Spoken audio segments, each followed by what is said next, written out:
ऐसे बचाए द्रौपदी की लाज। युधिष्ठिर जुए में अपना सर्वस्व हार गए थे। छलपूर्वक शकुनी ने उनका समस्त वैभव जीत लिया था। अपने भाइयों को, अपने को और रानी द्रौपदी को भी बारी बारी से युधिष्ठिर ने दांव पर रखा। जुआरी की दुराशा उसे बुरी तरह ठगती रहती है।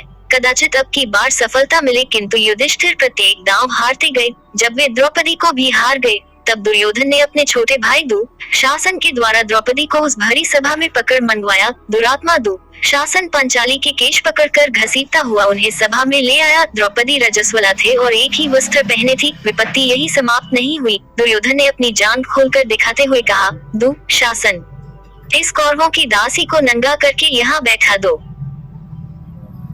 सभा भरी थी। वहाँ धृतराष्ट्र थे, पितामह थे, द्रोणाचार्य थे, सैकड़ों सभासद थे। वे वृद्ध विद्वान थे, शूरवीर थे और सम्मानित पुरुष भी थे। ऐसे लोगों के मध्य पांडवों की वह महारानी, जिसके केश राजसूय के अद्भुत स्नान के समय सिंचित हुए थे, जो कुछ सप्ताह पूर्व ही चक्रवर्ती सम्राट के साथ साम्राज्य के रूप में समस्त नरेशों द्वारा वंदित हुई थी, रजस्वला होने की स्थिति में केश पकड़कर घसीट लाई गई और अब उसे नग्न करने का आदेश दिया जा रहा है। होने को वहाँ विदुर भी थे, किंतु उनकी बात कौन सुनता।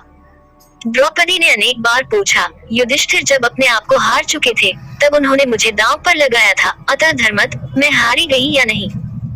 किंतु भीष्म जैसे धर्मज्ञों ने भी कोई निश्चित उत्तर नहीं दिया। जिसकी भुजाओं में 10,000 हाथियों का बल था, उस दुरात्मा दुःशासन ने द्रौपदी की साड़ी पकड़ ली। मेरे त्रिभुवन विख्यात शूरवीर पति। द्रौपदी व्याकुल होकर इधर उधर देख रही थी कि कोई उसकी रक्षा करेगा, किंतु पांडवों ने लज्जा तथा शोक के कारण मुख दूसरी ओर कर लिया था। आचार्य द्रोण, पितामह भीष्म, धर्मात्मा कर्ण। द्रौपदी ने देखा कि उसका कोई सहायक नहीं। कर्ण तो उल्टे दुःशासन को प्रोत्साहित कर रहा है और भीम, द्रोण आदि बड़े बड़े धर्मात्माओं के मुख दुर्योधन द्वारा अपमानित होने की आशंका से बंद हैं और उनके मस्तक नीचे झुके हैं। एक वस्त्रा अबला नारी उसकी एकमात्र साड़ी को दुःशासन अपनी बल बल भरी मोटी भुजाओं के बल से झटके से खींच रहा है। कितने क्षण द्रौपदी साड़ी को पुद्दे रह सकेगी। कोई नहीं, कोई नहीं, उसकी सहायता करने वाला। उसके नेत्रों से झड़ी लग गई। दोनों हाथ साड़ी छोड़कर ऊपर उठ गए। उसे भूल गई राजसभा, भूल गई साड़ी, भूल गया शरीर। वह कातर स्वर में पुकार उठी, श्री कृष्ण, द्वारकानाथ, देव देव, गोपी जन प्रिय, जगन्नाथ, इन दुष्ट कौरवों के सागर में मैं डूब रही हूँ। दया में मेरा उद्धार करो। द्रौपदी पुकारने लगी। पुकारती रही उस आर्तनाशन असहाय के सहायक करुणार्णव को। उसे पता नहीं था कि क्या हुआ या हो रहा है। सभा में कोलाहल होने लगा। लोग आश्चर्यचकित रह गए। दुःशासन पूरी शक्ति से द्रौपदी की साड़ी खींच रहा था। वह हौंफने लगा था। थक गई थी। 10 सहस्त्र हाथियों का बल रखने वाली उसकी भुजाएं। द्रौपदी की साड़ी से रंग बिरंगे वस्त्रों का अंबार निकलता जा रहा था। वह 10 हाथ की साड़ी पांचाली के शरीर से तनिक भी हट नहीं रही थी। वह तो अनंत हो चुकी थी। दया में द्वारकानाथ रजस्वला नारी के उस अपवित्र वस्त्र में ही प्रविष्ट हो गए थे। आज उन्होंने वस्त्रावतार धारण कर लिया था और अब उनके अनंता का और छोर कोई कैसे पा सकता था। विदुर, यह कोलाहल कैसा है?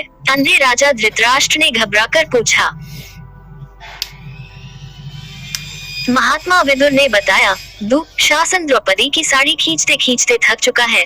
वस्त्रों का ढेर लग गया है। आश्चर्यचकित सभासदों का यह कोलाहल है। साथ ही आपकी यज्ञशाल में श्रृंगाल घुस आए हैं और रो रहे हैं।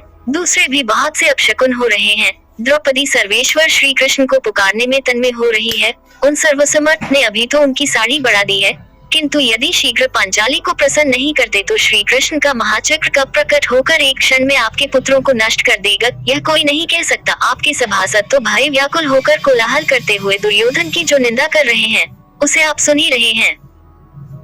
धृतराष्ट्र को भय लगा। उन्होंने दुर्योधन का फटकारा। दुःशासन ने द्रौपदी की साड़ी छोड़ दी और चुपचाप अपने आसन पर बैठ गया। वह समझे या न समझे, पांडव तथा भीष्म जैसे भगवत भक्तों को यह समझना नहीं था कि द्रौपदी की लज्जा रक्षा कैसे हुई।